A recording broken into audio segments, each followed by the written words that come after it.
Hello, everyone. Welcome back to the Professional Podcast. My name is Lily, and I am absolutely thrilled that you're here with me today as we dive deep into mastering workplace communication that will truly transform your professional life and career trajectory forward. Before we get started with today's incredible content, I want to take just a moment to say thank you so much for being here. If you're enjoying what we're creating and finding value in these conversations, I would genuinely appreciate if you could take a few seconds and hit that share button right now. Share this episode with colleagues, friends, or anyone in your professional network who could benefit from learning better communication strategies. Sharing really does help us reach more incredible people like you. And while you're at it, please subscribe to this channel if you haven't already. When you subscribe, you're ensuring that you never miss any of our new episodes. We're constantly creating fresh, practical content designed to help you succeed in your career and professional relationships. Also, please make sure to check out our complete podcast playlist right here on this channel. We have an extensive collection of episodes covering everything from advanced communication techniques to industry-specific professional strategies. You'll find so much valuable material there that you can learn from. Now, let's get into today's fantastic topic.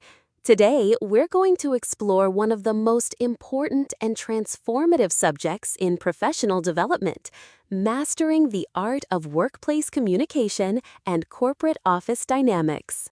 The modern workplace is such a dynamic and complex environment. Whether you work in a traditional office setting, from home, in a hybrid situation, or even in a coffee shop like many remote workers do today, your ability to communicate effectively with colleagues and clients is absolutely fundamental to your success. I've been working in professional environments for quite a while now, and I can tell you with complete confidence that the people who advance most quickly and find the greatest fulfillment in their careers are those who have mastered clear, professional, and authentic communication skills. Think about your typical workday. From the moment you arrive until you leave, you're engaged in a constant stream of communication. You're greeting coworkers, responding to emails, joining meetings, asking for clarification, providing updates, and navigating countless interpersonal interactions. Having the right phrases and knowing how to handle these situations confidently makes an enormous difference. I want to share with you over 100 essential communication phrases and strategies that you can use throughout your workday. These aren't theoretical concepts or academic language you'll never actually use. These are practical, real-world phrases that working professionals use every single day. Let's start with something that happens first thing when you get to the office: greetings and setting a positive tone for the day. This is more important than many people realize because first impressions and daily interactions shape workplace relationships. When you arrive at work, the first thing you typically encounter is colleagues. How you greet them sets the tone for positive workplace relationships. The most basic greeting, of course, is simply saying good morning, or the more casual version, just morning. This is straightforward and universally appropriate for the beginning of your workday. But you can be more personal and engaging. You might say something like, "Good morning, how are you doing today?" Or the more casual version, "Hey, how's it going?" These slightly more personal greetings show genuine interest in your colleagues as people, not just coworkers, and this builds stronger professional relationships. Most people respond to these greetings with standard replies like, "Good, thanks, how about you?" Or, "I'm doing well, thanks for asking." Or even more casually, "Pretty good, can't complain." These responses are expected, and they're natural ways that people engage in workplace social protocol. Now, here's something I found really valuable: asking about someone's weekend or their personal life, but in an appropriate way. You might say to a colleague, "Good morning, did you have a nice weekend?" Or, "Hey, how was your weekend? Do anything fun?" This shows you care about your colleagues as whole people, not just work machines. When someone asks you this question and you want to share a bit, you might respond with something like, "Yes, it was great. I spent time with my family." Or, "It was really relaxing. I needed that break after this past week." Or, "Pretty good. Thanks for asking. I got some projects done at home, but also managed to rest, which was nice." But here's the thing. Sometimes you're just not in the mood to have a long conversation.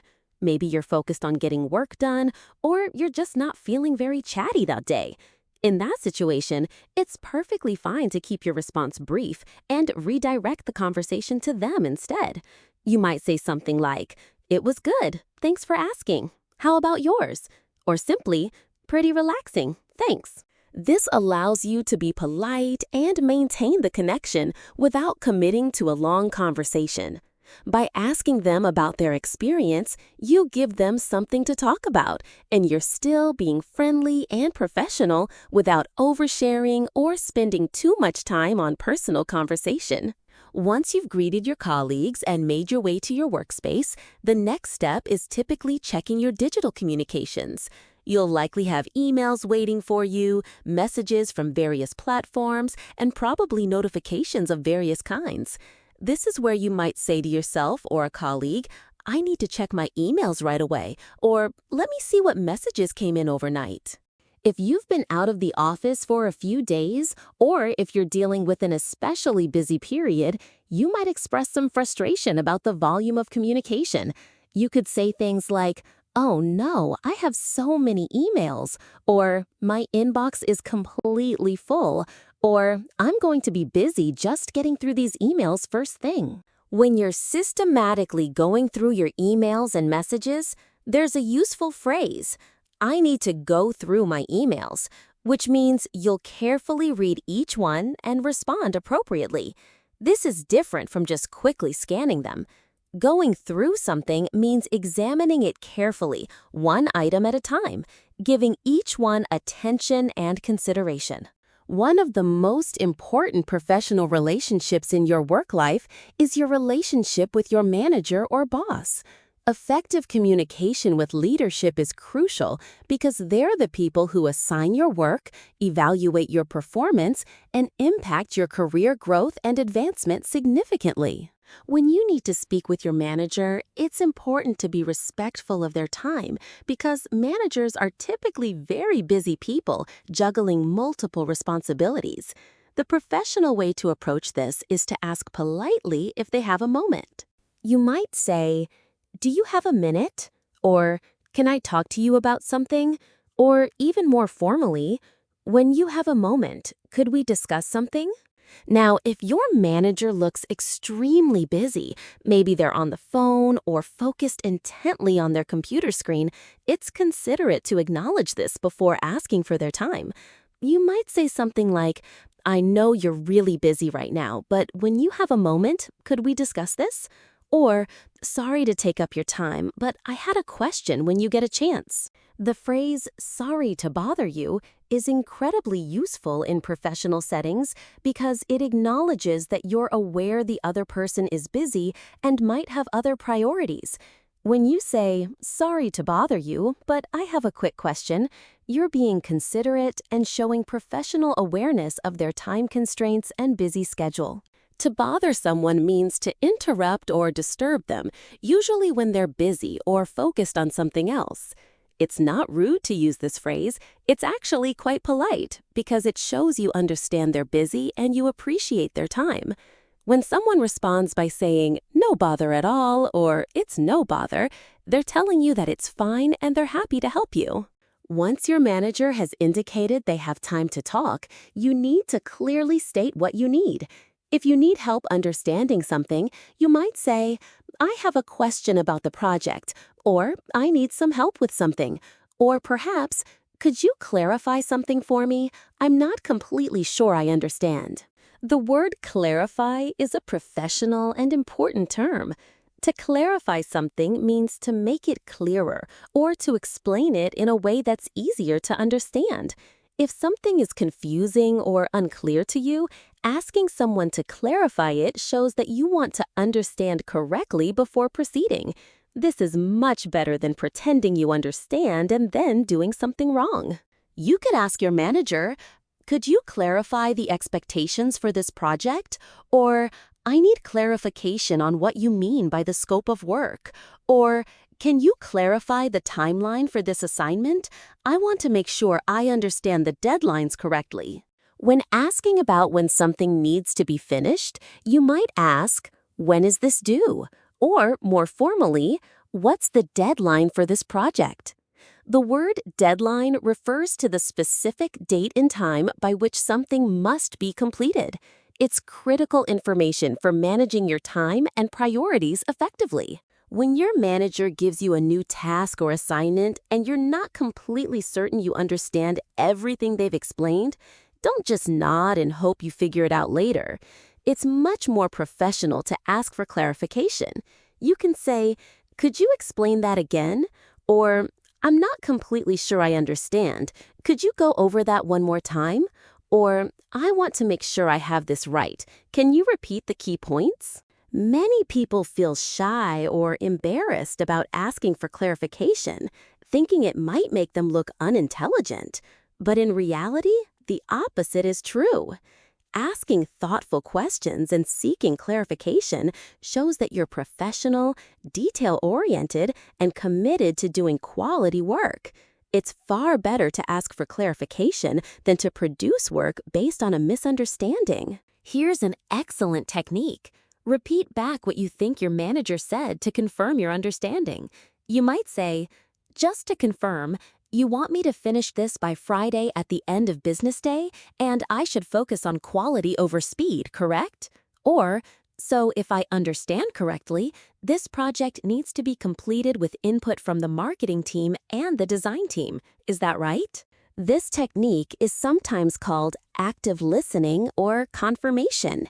It demonstrates that you were paying attention, and it gives your manager a chance to correct any misunderstandings immediately before you've spent time and effort going in the wrong direction. It's a very effective communication strategy.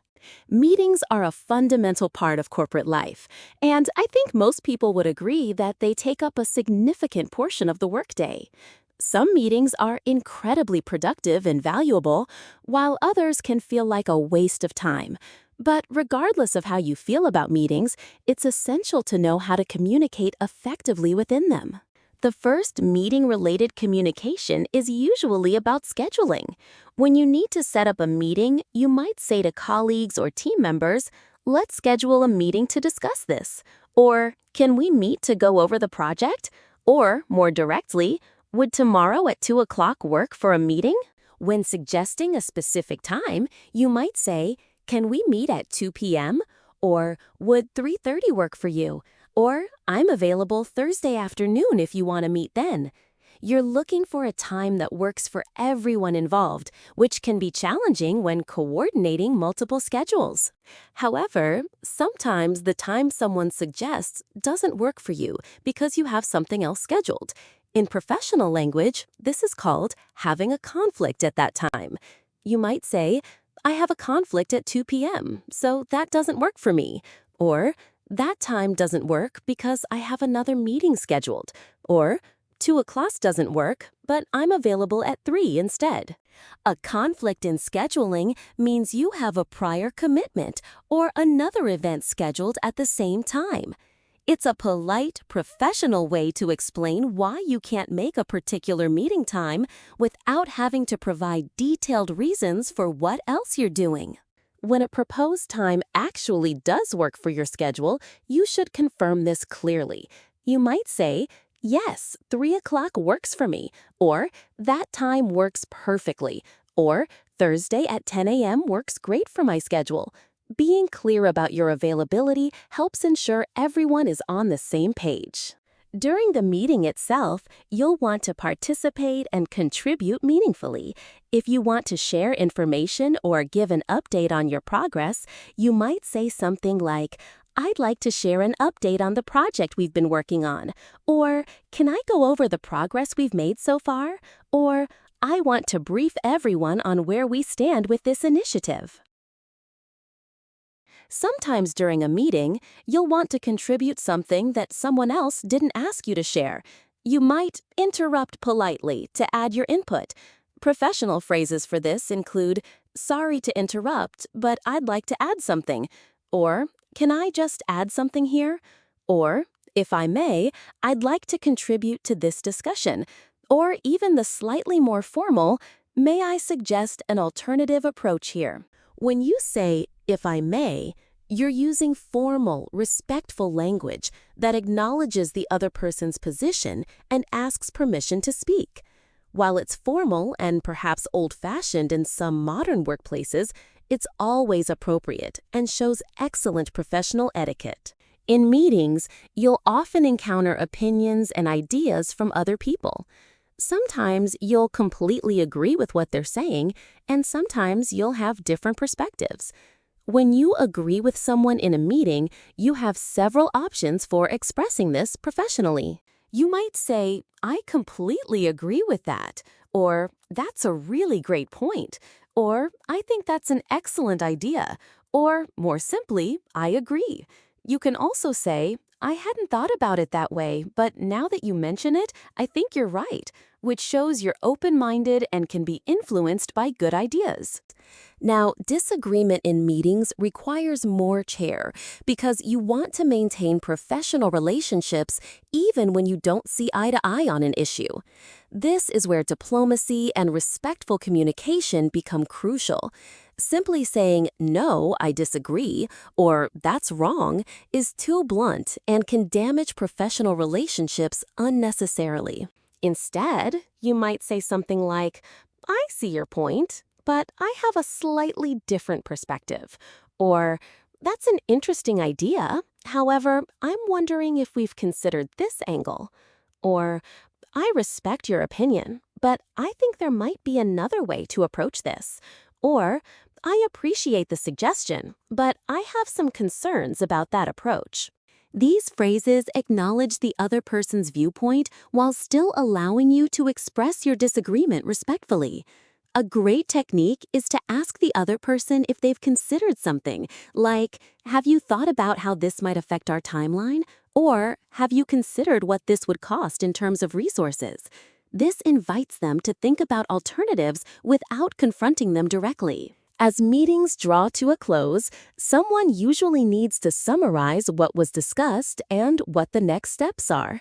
You might say, "Let's wrap this up," which means "let's finish the meeting," or "I think that's everything for today," or "Does anyone have any final questions before we end?" Wrapping something up means bringing it to a conclusion and making sure all the important points have been covered. Before ending a meeting, it's good practice to ask if anyone has anything else to discuss or any remaining questions, because this ensures nothing important has been left unaddressed. At the end of a meeting, people often suggest staying connected about the topic. A very common phrase is, "Let's touch base next week," or "I'll touch base with you about this later," or "Let's touch base on Friday to check progress." To touch base means to connect or communicate with someone again, usually to check on progress or maintain the relationship around a particular project. The phrase comes from baseball and refers to the bases that players need to touch. In professional language, it means briefly connecting to make sure everyone is still on the same page. Very few projects in modern workplaces are completed entirely by one person. Most work requires collaboration and teamwork with colleagues who may have different skills, expertise, and perspectives. Learning how to effectively ask for help, offer assistance, and work together is absolutely essential for your success. When you need help from a colleague, approach them professionally and respectfully. You might say, "Could you help me with this?" Or, "Do you have time to assist me with something?" Or, "I'm stuck on this part of the project. Could you take a look?" Or, "I could use your expertise on this. Would you be willing to help?" Being specific about what you need helps people respond more effectively. Instead of just asking for help, you might say, "I need help formatting this spreadsheet. Could you show me how to set up the formulas?" Or, I'm not sure how to approach this design element. Could you brainstorm some ideas with me? Now, sometimes a colleague will ask you for help, but you're in the middle of something important and you genuinely don't have time at that moment. In this situation, it's better to be honest than to agree half-heartedly and then not be fully present. You might say, I'm in the middle of something right now, but I can help you later this afternoon. Or, I'm swamped at the moment. Can it wait until after lunch? The word swamped is a common office expression that means you're extremely busy, almost overwhelmed with work. It has the image of being in water over your head. You might say, I'm swamped with work today, or we're swamped with client requests this week, or the team is swamped with emails and messages. When you're swamped, you might need to defer helping someone until you have more capacity and can give them your full attention. It's much better to say, I'm swamped right now, but I can definitely help you tomorrow morning, than to say yes to helping and then provide subpar assistance. If you want to formally suggest working together on a project or initiative, you might say something like, would you like to work together on this? Or, why don't we collaborate on this project? Or, let's team up for this one. Or, how about we join forces on this? To collaborate means to work together with someone, combining your efforts and expertise to achieve a shared goal. Collaboration often implies working closely together throughout the process, not just handing off sections independently. Team up is a more casual way to say collaborate, with a friendly tone. When you're working on a project with someone else and you complete your portion of the work, you should communicate this to your collaborator. You might say, I've completed my part of the project, or I finished my section. Do you need help with yours? Or, my part is done. Let me know if you need anything from me. After completing your section, you might ask if your collaborator needs any additional input or support from you. This shows you're committed to the project's overall success, not just your individual contribution. You might say, is there anything else I can do to support this project? Or, let me know if you need me to adjust anything I've done. One crucial aspect of collaboration is giving and receiving feedback. Feedback is information about your work performance or output, and it's essential for improvement and growth. When you've completed a portion of work and want feedback from a colleague or manager, you might say, could you review this and give me feedback? Or, I'd really appreciate your input on this. You might also say, let me know what you think about this. Or, I'd value your perspective on this approach. Or, could you take a look and share your thoughts?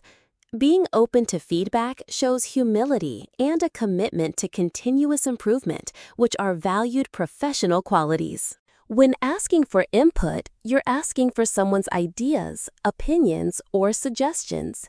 Input is what someone contributes to a discussion or project. It's a noun form that's different from the verb form that we discussed earlier. When someone provides you with feedback or input, the appropriate response is gratitude and openness. You might say, thanks for the feedback, or I really appreciate your input, or that's helpful. Thank you for taking the time to look at this, or your perspective is really valuable. I'll definitely incorporate these suggestions. Being appreciative of feedback, even if it includes criticism, shows professional maturity. It indicates you're not defensive and you're genuinely interested in improving your work and performance. This attitude builds trust and strengthens your professional relationships. Well, we've covered an enormous amount of material throughout this comprehensive podcast. We've discussed greeting colleagues, communicating with managers, navigating meetings, collaborating with teammates, managing deadlines, phone communication, email communication, addressing problems, recognizing good work, and so much more. More importantly, we've talked about the mindset and approach you need to develop excellent professional communication skills. It's not just about knowing the right phrases. It's about being authentic, showing genuine interest in others, taking responsibility, and continuously working to improve yourself and your relationships. I want to thank you so much for spending this time with me today. Your commitment to improving your professional communication shows that you're serious about your career growth and personal development. That's commendable, and I genuinely respect your dedication to excellence. Before you go, I want to remind you one more time about what you can do to support this podcast. First, please share this episode with anyone in your professional network who could benefit from these insights. Sharing really does help us reach more incredible people like you. Second, if you haven't subscribed yet, please do so now. When you subscribe, you ensure that you'll never miss our new episodes. We create fresh, practical content regularly designed to help you succeed in your career and professional relationships. Third, don't forget to explore our complete podcast playlist right here on this channel. We have so much additional valuable material that builds on what you've learned today. Check it out and find episodes that interest you most. Fourth, if you have feedback or suggestions for topics you'd like us to cover in future episodes, please let me know in the comments or through our contact information. Your input helps us create content that's most useful and relevant for you. Finally, remember that professional communication is a journey, not a destination. There's always more to learn, new situations to navigate, and ways to improve how you communicate. But you're on that journey, and each step you take builds your skills and confidence.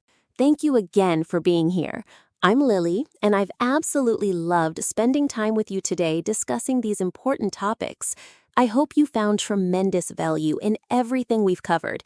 Keep practicing, keep improving, and keep believing in yourself. Until next time, keep learning, keep communicating, and keep being your best professional self. Goodbye, everyone, and I look forward to seeing you in our next episode. Thank you so much for listening.